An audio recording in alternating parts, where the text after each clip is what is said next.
Hi hello வணக்கங்க. இது பூஜா லுப்ஸ் தமிழ் சேனலுக்காக உங்கள் எல்லாருமே வரவேற்கிறேன்.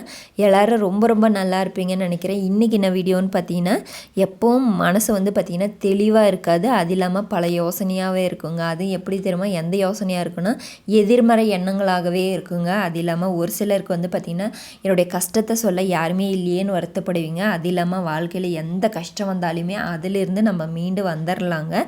இது எல்லாமே எனக்கும் நடந்திருக்குங்க. நான் இதிலேருந்து எப்படி வெளியே வந்தேன்னு சொல்லிட்டு இந்த வீடியோவில் பார்க்கலாங்க.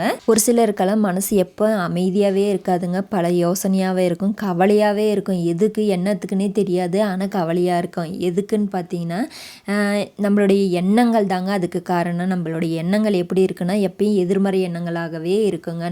நம்மளுக்கெல்லாம் இது நடக்குமா, நம்மளுக்கெல்லாம் இந்த விஷயம் கிடைக்குமா அப்படின்னு நீங்கள் நினைக்கிறதுனால தாங்க அந்த மாதிரி நம்மளுடைய மனசு எண்ணங்களுக்கு ரொம்ப ரொம்ப சக்தி இருக்குதுங்க. நீங்கள் எப்படி நினைக்கிறீங்கன்றது மேலே தாங்க இருக்குது. எண்ணங்களை பார்த்திங்கன்னா எப்பயும் நல்லதாகவே வச்சுக்கோங்க. நம்மளுக்கு நடக்கும் அப்படின்ட்டு மட்டும் யோசிங்க. இந்த வழியாக நடக்குமா, அந்த வழியாக நடக்குமா அப்படின்ட்டாலும் நீங்கள் எதுவுமே யோசிக்காதீங்க. நம்மளுக்கு நடக்கும் அப்படின்னு மட்டும் யோசிங்க. நல்ல விஷயத்த மட்டும் நீங்கள் யோசிங்க. கெட்டதாகவே யோசிக்காதீங்க. இதெல்லாம் நடக்காது அப்படின்ட்டு யோசிக்காதீங்க. எப்பயுமே நடக்காது, செய்ய முடியாது அப்படின்ட்டு யோசிக்காதீங்க. நம்மளுக்கு நடக்கும், நம்மளால முடியும் அப்படின்னு சொல்லி நீங்கள் நினச்சாதான், நீங்கள் மாறினீங்கன்னா தான் உங்களுடைய லைஃப்பும் மாறுங்க. அதனால் எப்பயுமே பாசிட்டிவாக மட்டும் யோசிங்க, நல்லதாக மட்டும் பேசுங்க. அடுத்தவங்க கிட்ட பேசும்போதுமே நீங்கள் அடுத்தவங்க கிட்ட எனக்கு இந்த விஷயம் நடக்கும், கண்டிப்பாக நான் நம்புகிறேன் அப்படின்னு நீங்கள் சொன்னால் மட்டும்தான் உங்களுடைய லைஃப்பும் மாறுங்க. ஒரு சிலருக்கு கஷ்டத்தை யார்கிட்டடா சொல்கிறதுன்னு சொல்லிட்டு யோசிப்பீங்க. கஷ்டத்தை பார்த்திங்கன்னா யார்கிட்டையுமே சொல்லவே சொல்லாதீங்க. அதுவும் உங்களுக்கு தெரிஞ்சவங்க கிட்ட கண்டிப்பாக சொல்லவே சொல்லாதீங்க. அது நல்ல விஷயமா இருந்தால் கூட சொல்லுங்கள். ஆனால் ஒரு கெட்ட விஷயமா இருக்குது, உங்கள் லைஃப்பில் நடந்திருக்குது, அது பார்த்திங்கன்னா இப்போ என்னென்னா ஒரு சிலர் சண்டை போடுவீங்க. அதை அடுத்தவங்க கிட்ட கொண்டு போய் சொல்லுவீங்க. அவங்க என்ன பண்ணுவாங்கன்னா அதை பார்த்திங்கன்னா பின்னாடி பார்த்திங்கன்னா நம்மளுக்கு எதிராக வரும்போது அவங்க ஆப்போசிட்டாக ஆகிறதுக்கான சான்ஸ் நிறையாவே இருக்குதுங்க.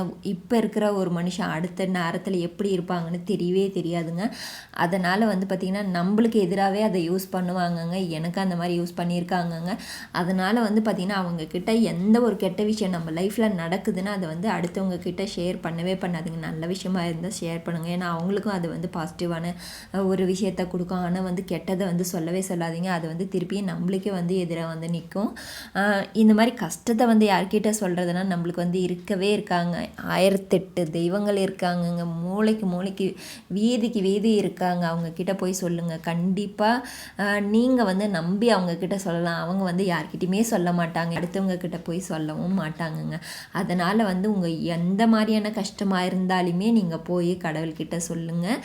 ஒரு 4-5 வருஷத்துக்கு முன்னாடி என்னுடைய லைஃப்பும் இதே மாதிரி தாங்க இருந்துச்சு. எப்பயும் பல யோசனையாகவே இருக்கும், எதிர்மறை எண்ணமாக மட்டும்தாங்க இருக்கும். அது எனக்கெல்லாம் இதெல்லாம் நடக்குமா, எனக்கு போய் இதெல்லாம் நடக்குமா அப்படின்னு சொல்லிட்டு யோசனையாக இருக்கும். அது இல்லாமல் எனக்கு இருந்த கஷ்டத்தை அடுத்தவங்க கிட்ட சொன்னால் பார்த்திங்கன்னா அது எனக்கு எதிராகவே யூஸ் பண்ணியிருக்காங்கங்க. அதனால் அடுத்தவங்க கிட்ட சொல்கிறதுக்குமே எனக்கு பயமாக இருக்குங்க அந்த டைமில். அப்போ தான் நான் என்ன பண்ணேன்னா, நம்மளுக்கு இருக்கிற ஒரே ஒரு விஷயம் என்னென்னா, நாம் நம்புகிற ஒரு விஷயம் கடவுள் தாங்க. அவங்க தாங்க அடுத்தவங்க கிட்ட போய் சொல்லவே மாட்டாங்கங்க. அடுத்தவங்க கிட்ட சொல்லி சிரிக்கவும் மாட்டாங்கங்க. அதனால் பார்த்திங்கன்னா பெருசாக கண்மூடித்தனமாக நான் நம்பினேங்க. கடவுளை தான் நம்பினேன். நான் கும்பிட்ற கடவுளை தாங்க நம்புகிறேன். நீங்கள் யாரை வேணாலும் நம்பலாங்க. எந்த கடவுளாக இருந்தாலும் சரிங்க. எல்லாருமே ஒரே ஒரு தெய்வங்கள் தாங்க. எல்லாருமே ஒரே ஒரு சக்தி தாங்க. அவங்கக்கிட்ட நீங்கள் சொல்லி பாருங்கள். கண்டிப்பாக உங்களுடைய லைஃப் மாறுங்க. என்னோடய லைஃப்பும் மாறிச்சு. எப்படின்னு பார்த்தீங்கன்னா, நான் கடவுளை நம்பினேங்க. பெருசாக நம்பி அதுக்கப்புறம் என்ன பண்ணேன்னா, காலையில் பிரம்ம முகூர்த்த டைமில் எந்திரிக்க ஆரம்பிச்சுங்க. ஒரு 4 மணி, 4:30 மணி, 5 மணி, என்ன எப்போ எந்திரிக்க முடியுமோ அந்த டைமில். ஆனால் பிரம்ம முகூர்த்த டைமில் எழுந்து நான் விளக்கேற்ற ஆரம்பிச்சேங்க. விளக்கேற்றி இப்போ ஒரு 4-5 வருஷம் ஆச்சுங்க. விளக்கேற்றிட்டு தாங்க இருக்கேன். ரொம்ப ரொம்ப மனசுக்கு அமைதியாகவும் நிம்மதியாகவும் இருக்குங்க. சொல்லப்போனால் எப்படின்னு பார்த்தீங்கன்னா, இந்த பிரம்ம முகூர்த்த டைமில் எழுந்ததுமே குளிச்சிருவோங்க. எப்பயுமே குளிச்சுட்டு விளக்கேற்ற ஆரம்பிச்சிருவோங்க. பூஜை ரூமில் விளக்கேற்ற ஒரு 2 விளக்கு ஏற்றுங்க. முடிஞ்ச அளவுக்கு 2 விளக்கு, 5 விளக்கு, எத்தனை விளக்கு வேணாலும் ஏற்றி வச்சுக்கலாங்க. ஏற்றி வச்சுட்டு கடவுள்கிட்ட நம்ம கஷ்டத்தை எல்லாமே சொல்லுங்கள். உங்களுக்கு என்ன வேணுன்றதையும் சொல்லுங்கள். கண்டிப்பாக அவங்க நடத்தி கொடுப்பாங்க. அதுக்கு வந்து டைம் எடுத்துக்கலாம், ஒரு சில காலங்களெல்லாம் ஆகுங்க. என்னுடைய கஷ்டங்கள் எல்லாம் போகிறதுக்கு வந்து பார்த்திங்கன்னா ஒரு 3-4 வருஷம் ஆச்சுங்க. எனக்கு வந்து பார்த்திங்கன்னா எப்போ பாரு வீட்டில் சண்டையாகவே இருக்குங்க. எதுக்கு வரும்னு தெரியாது, எப்போ வரும்னு தெரியாது. அது 3வது மனுஷங்களால் மட்டும்தாங்க எங்கள் வீட்டில் சண்டை வரும். அதனால் வந்து பார்த்திங்கன்னா நான் அதுலேருந்து வெளியே வந்தேன்னா அதுக்கு காரணம் எல்லாமே இந்த கடவுள் நம்பிக்கையால் தாங்க.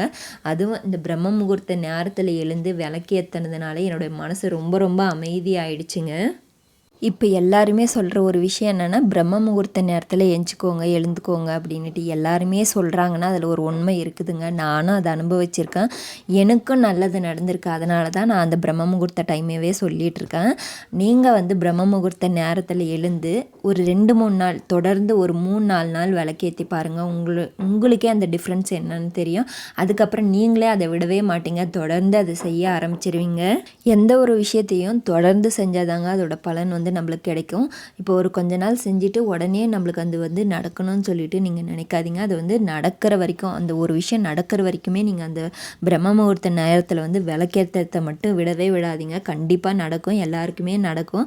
உங்களுடைய மனசு அமைதியாகவும் கவலைகள் எல்லாமே போகும். கஷ்டத்தை சொல்கிறதுக்கு கடவுள் இருக்காருங்க. கண்டிப்பாக அவங்கக்கிட்ட சொல்லுங்கள், எல்லாமே மாறும், எல்லாருடைய வாழ்க்கையும் மாறும். இந்த வீடியோ உங்களுக்கு யூஸ்ஃபுல்லாக இருந்திருக்குன்னு நினைக்கிறேன். இந்த வீடியோ பிடிச்சிருந்தா வீடியோக்கு லைக் பண்ணிட்டு நம்ம சேனலை சப்ஸ்கிரைப் பண்ணிக்கோங்க.